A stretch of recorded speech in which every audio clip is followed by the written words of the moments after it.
Hello everyone. So we are wrapping up our course. So we'll come to a final session to talk about everything you learned so far. What are some of the biggest takeaways for you from this entire session? We try to hit on different topics about interview prep, resume prep, networking prep. But let's put it all together and see what are some absolute points we cannot forget as you finish this course. First thing first, we're going to talk about it in the various categories of like working on skills, identifying skills. We're going to talk about resume prep, how to choose a sector and company wisely. We will not spend too much time on networking prep, but we will talk a little bit about interview prep. Firstly, working on skills.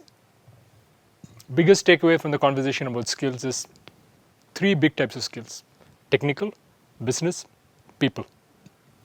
Look at the job description, classify the skills. Firstly, highlight the skills, classify them, and ask yourself by doing a skill analysis in terms of asking, okay, where do you stand? That's the skill gap analysis we talked about. And every technical recruiter is going to look for skills. And same with every HR recruiter. They're going to ask you questions based on these skills.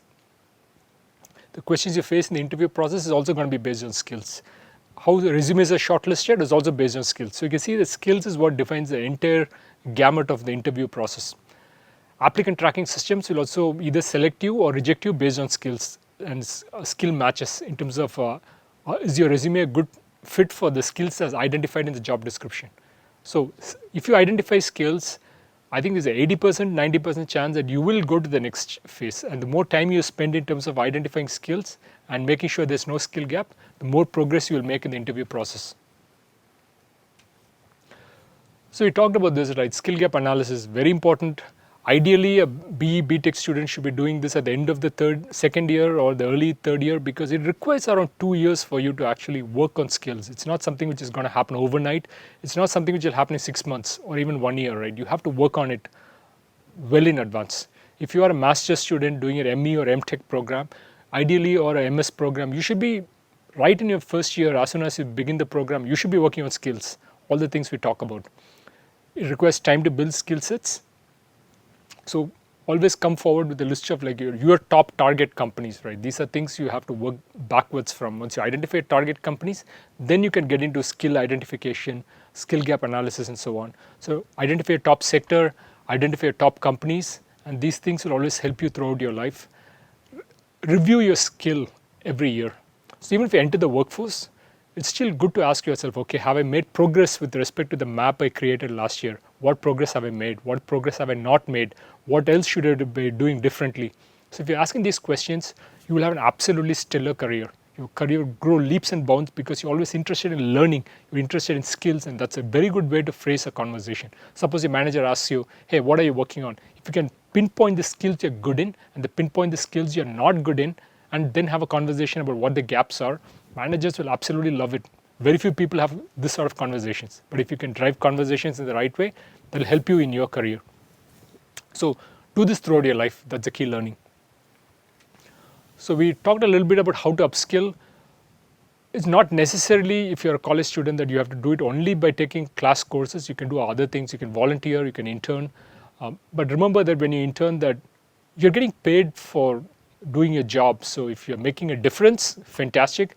But if you want to learn, nobody's going to pay you for it, right? I mean, you have to contribute and help the other side. So remember that nobody will pay you without knowing what your skill level is. If you're very good, you will get selected. If you're not good, you will have to prove yourself.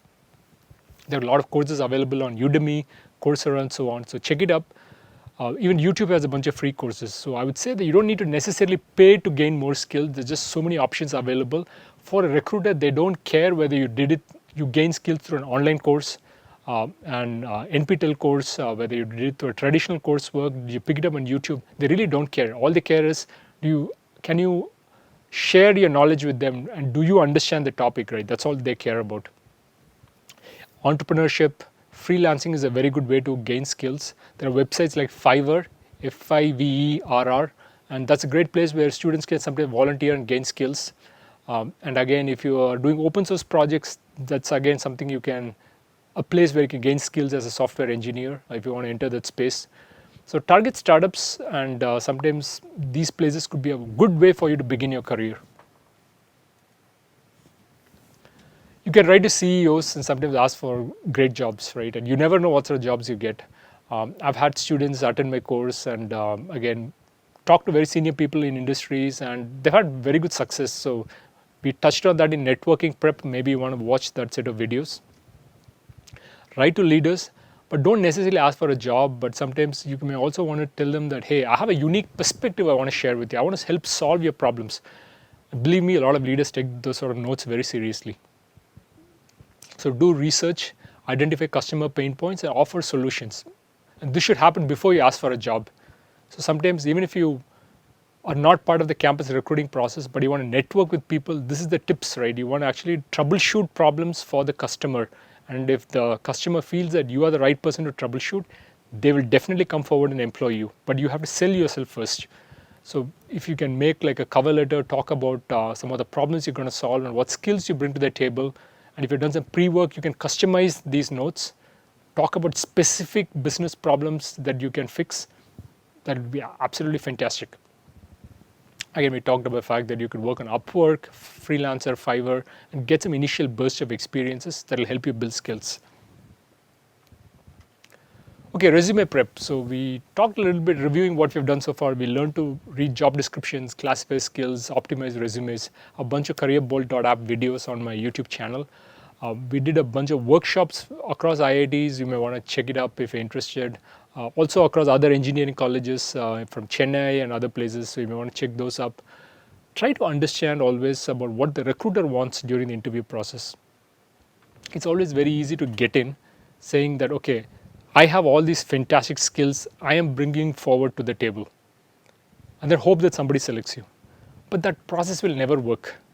What you want or what you have to offer will never be what the company wants. So that's why this entire approach is of skill gap analysis skills. It's all about, not about you, it's always about the other side.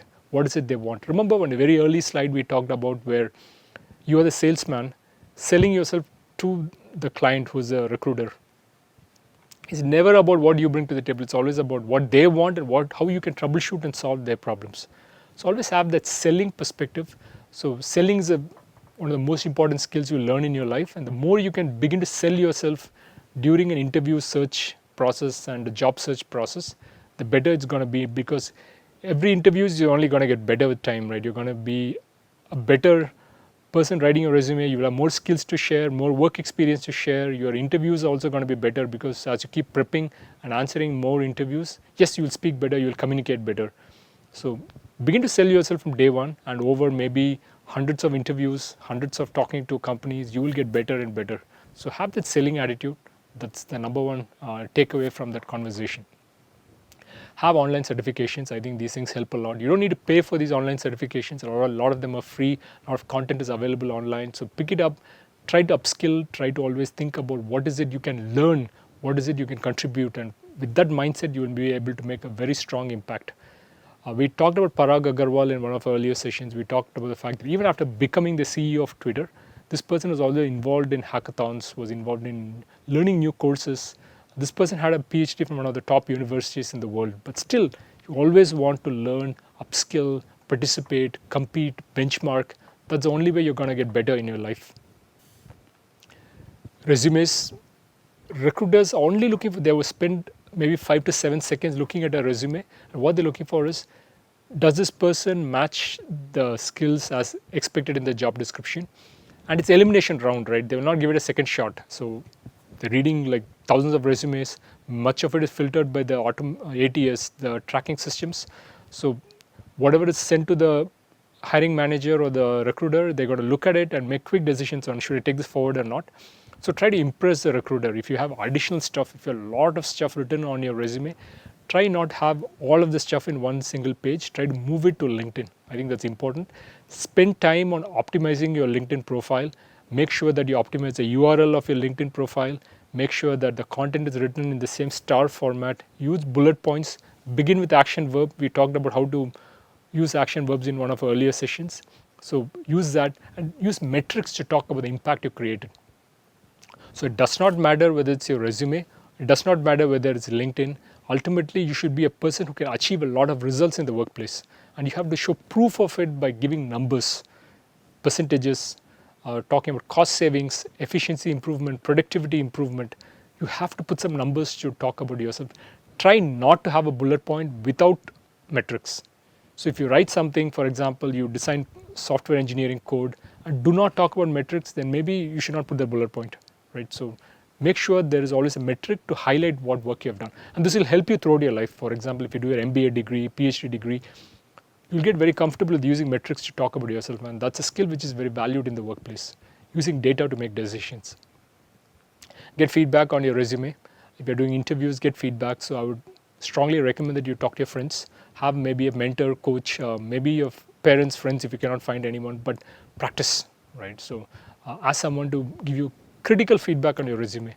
Ask someone to do your interviews and give you feedback on how you come across in the interview process. The more such feedback you get, right, you will stand out ultimately. You will get better with time. So that's something to note.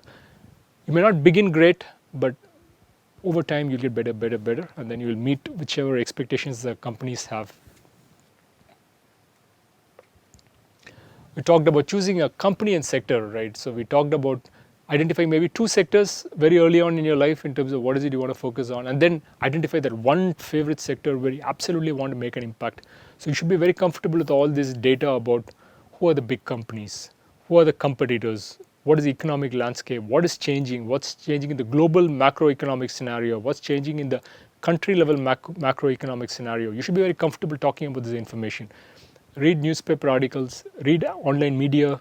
There's just a lot of stuff on YouTube. There's a lot of stuff available on internet sources. Check up all of these, right? And if there's some quarterly reports, check it up. Annual reports, check it up. And this is my personal tip. Most people, even during an MBA program, rarely read quarterly reports and annual reports. And the thing about annual reports is that even with the quarterly reports, yes, there is some technical stuff in there, a lot of financial statements and so on, but ultimately there's a lot of content. I would say 70% of the content is very easily readable. Anyone can go in and read about the company, and every company is obligated to discuss the critical things happening in the company with the wider audience. So they put everything in very simple language which anyone can read, and most people don't read, right? Only stock analysts read that. But I would say the more you get comfortable reading the annual reports, you get a good sense of what's happening in the company. So in a way, if you keep doing these things, you become an expert in this sector. And ultimately, companies want experts, right? Like we talked about the fact that some of the jobs are getting to be very deep, domain focused, and that's the long rectangle, right, which is vertically elongated, which means that you have to be a domain expert, and that's your target when you're doing your undergrad program, MS program, or your MBA program. Be the domain expert. Look at job descriptions. Again, I repeated this infinite times, but again, customize your resume and interviews based on job descriptions. We talked about compensation. Compensation is an important lever. Like, don't get me wrong, it's important, but sometimes it can mask other issues within the company. So be aware that there's one among multiple criteria to use when selecting a company. So identify what is your long-term strategy, right? Don't get into a situation where you allow your first job to dictate what you're going to do throughout your life. You don't want to be a situation where you get branded for life. So think about what do you want from your first job. And sometimes it's very possible that the companies which give slightly lower compensation may have better benefits. For example, you could have better promotion opportunities, you may have a better work-life balance, you may have better travel opportunities. A lot of perks may exist even though the compensation is slightly lower. So you really, that information is almost impossible to find. You have to talk to people, insiders from the company, and get a feel of what the benefits are. But do that homework. Understand that compensation is one part of a large conversation. So in HR, we say that look at it as part of the total compensation package, where total compensation package means compensation, benefits, perks, all of them put together, right? That's really how you need to evaluate a company, not just based on one metric. High compensation problems. You're pretty much always online. You're always going to be getting work done for the company 24/7, right? So there's going to be little work-life balance. The year-end appraisals can be brutal, and the working culture may also not be great. So these are things to kind of watch out for. You don't want to be like, if you prefer work-life balance, then maybe this is not a great place to be in. Again, as compensation increases, the higher your chance of getting laid off, because if you want to cut labor costs, you always target the places with the highest compensation first, the lower compensation later. So if you are compensated highly, the chances of layoff is also great. So for example, if the economic climate is fantastic, and there's a boom time happening, then maybe the chances of layoff is not high. So there it's okay to choose companies with high compensation and spend a couple of years working there. But in a time when there's a lot of layoffs, you're sure that something is going like that is going to happen in your company, you got to ask yourself, do I want to be working in a company where the threat of layoffs is very high and I'm getting compensated a lot? I think this idea that you want to retire in your 30s and 40s and then do nothing in your life doesn't make sense. I think it could have made sense 30 years back, 40 years back, but not any longer. I think everybody are living longer and you need to be productive throughout your life. So choose careers where there's a long play involved. You're going to be around for a long time, and many companies will want you decades later, right? You don't want to be in a situation where you just burn bright and then stop very quickly, right? You want to burn consistently for a very, very long period of time, right? So that's really the approach you got to be having. Interview prep. So we talked about job descriptions, classifying skills, but most importantly, there is a framework to answer questions, which is the STAR framework, which is about situation, task, actions, and results. You always want to present your answers in a way where it makes you look as good as possible. So whenever you share stories, you really need to rehearse these stories in advance. What sort of story are you going to share? It's always going to be a personal anecdote where you got to talk about what are some of the things you've done, that is that situation before you took up the job, in terms of how the scenario was broken or not fixed before you joined. Tasks are the actions or expectations from your manager. Actions are the results you did, in terms of how did you make an impact, right? And what are the things you did? This is something which everyone touches on. And then finally the results, which is, again, we talked about all the efficiency metrics, the productivity metrics, cost saving metrics, to talk about how you made a change to the workplace. Never give an example without closing with analytics and talking about results, because just like a resume, an interview example will have to end with results. It look impressive if you're able to say that you made an impact to the workplace. So there's a bunch of videos I put up on my YouTube channel. So again, do check them up. We have done a couple of sessions across IITs, multiple IITs. You may want to check that up. Practice with your family, with friends. Nobody is a born interviewer. Keep talking to interviewers, right? Even if you flunk 100 interviews, you still gain from the experience of 100 interviews. So don't look at it as a loss. Look at it as something you gain. Keep practicing. Suppose you get a job in your first attempt. You will then not go through the 100 interviews. If you do not go through the 100 interviews, you will not try to learn and improve yourself. So I would say that practice. Sometimes failure is a hidden way for you to keep practicing. It's a hidden message to keep practicing, and approach it from that point of view. Glassdoor, Team Blind, these are great places where you can find information about what are companies' questions, and then what you want to do is list down all the questions. It could be hundreds of questions. List it all together, group them under the right categories, try to create answers for each one of these questions. Maintain a cheat sheet if possible. You want to write all this down on paper. Rehearse the answers, right? Write down your answers. What is it you're going to tell the recruiter for that specific question? Rehearse the answers and then go through it repeatedly. You want to get better and better in terms of what answers you're going to give. And when you face a question, you should never be surprised. You should know the answers in advance. So I would say that if you do this homework, we shared approximately 30 questions in one of our sessions with Vibin, where you read all the 30 questions, you prepare in advance, right? And I'm telling you, 90 to 95% of interview questions, especially the STAR questions, will come from that list of questions. You'll never be surprised that way. Even the most tricky, uncomfortable questions, you will be ready with an answer. And we also talked about the fact that if you, in spite of your preparation, if you still get a very tough question you're not able to answer, we talked about how you're going to face it, right? We talked about the fact that take a good shot, try to answer a slightly different question, talk about things you know, ask a lot of questions, and try to engage the interviewer into a conversation, talk about the broad methodology, talk about the metrics, without getting into the fine details of the answer, talk about your approach, talk about frameworks to use. All these are great ways to answer the question, but you can still be in a scenario where you don't know the answer, you have absolutely no way how to proceed. Then try to deflect the question. Say you will move on or you come back to it later. That's a good way to proceed.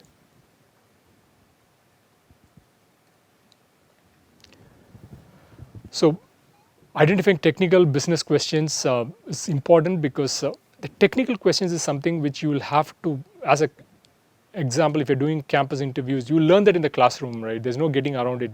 So it's like you either know it or do not know it.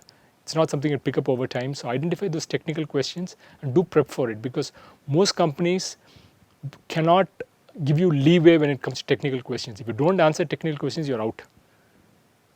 On the other hand, when it comes to, say, the business questions and people questions, there's a little bit of freedom. So even if you make some mistakes, if you're not a perfect fit, it's okay. On an average, looking at technical, business, and people questions, they want maybe a 70% match, because in most companies, you can enter the workplace and still work on gathering skills. So there are a lot of learning and development programs from within the company. So you don't need to know every single thing before you enter a company. There is a gap which is okay. Even if you don't have those gaps, it's okay. Don't have the knowledge, it's fine. But when it comes to technical skills, companies are reluctant to hire people who do not have those skills. So make sure that there is no gap with respect to technical skills. Research companies for multiple days, minimum, right? I would say a couple of months, but even if not a couple of months, at least a couple of days. Read the annual reports. Think about questions you're going to ask the interviewer at the end of the process. They will ask you questions like, hey, do you have anything for us? Do you have any questions for us? Don't miss that opportunity. Rehearse, especially if you know the names of the recruiters are coming to campus. Talk to them during the presentations you do with them, like when they're doing the campus presentations about the company. Attend those conversations. Ask a lot of probing questions, leading questions. Be enthusiastic. It's okay to be over enthusiastic, because companies love it. Right? The worst thing is for you to be silent in a presentation and ask no questions. Right? That's not okay. And when the interviews happen, then they'll remember that this was the same person asking questions during the presentation, and that will help you during the interview process. Likewise, if you know about the interviewer who's coming to interview you, check if you have a connection, if they have some presence in social media, if they put up some good videos, if they've written some good articles. You want to check all this up. So when I did my interview with General Mills, I was talking to vice president. And this person had a very good social media presence and had written a lot of very good articles about the company. I read these articles, and I mentioned this during the interview process, that I've read your articles, I've seen your YouTube videos, and I talked about what I learned from it. She was absolutely impressed when she heard me say that. She was like, nobody has ever told me these things in interview process, that they've watched my videos and read my articles. So I'm really impressed by the amount of effort you put in. So that's the way I ended up getting a job at General Mills. So I'm just saying that these things matter. So if the interviewers have a presence, if they've written something they care about, try to learn from that, right, as much as possible. Annual reports cover lots of information, not just about operations, but also about finance, business strategy, competitor analysis. Instead of you doing the research, sometimes annual reports will give you all the information you require. So do check up the quarterly and annual reports. And I would say send thank you notes to recruiters once you finish the process. They absolutely love it. Very few people do it. I'd say 90% of people do not do it. So sending thank you notes is important. And sometimes also send them reminders. After you don't hear from them for a couple of weeks, ask them, hey, what's happening? I would love to work with your company, and do you have any questions for me, and all that. Those things are seen very positively.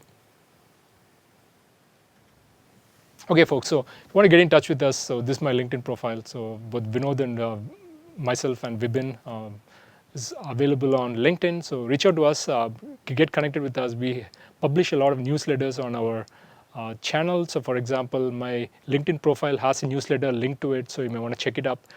We also have a bunch of stuff put up. All this information is put up on careerbolt.app. You may want to check up the website. We also have WhatsApp and Facebook group community. Join them. Be in touch with the larger community. Ask us questions anytime, and be in touch with the community, because I think it's a career is a long-term process and a journey which lasts for decades, right? So we basically want you to be in touch with us anytime in your professional life. Ask us questions. We're around to answer questions. Cheers, everyone. So we finally come to the end of this course. I had a real fun time talking to everyone, and so did Vibin. So hoping that all of you learn from this, work on all these tips, and build your careers the right way. And I assure you that this course is one of the most useful courses you have taken, and your career is going to go great guns after this course. Cheers, everyone. Bye.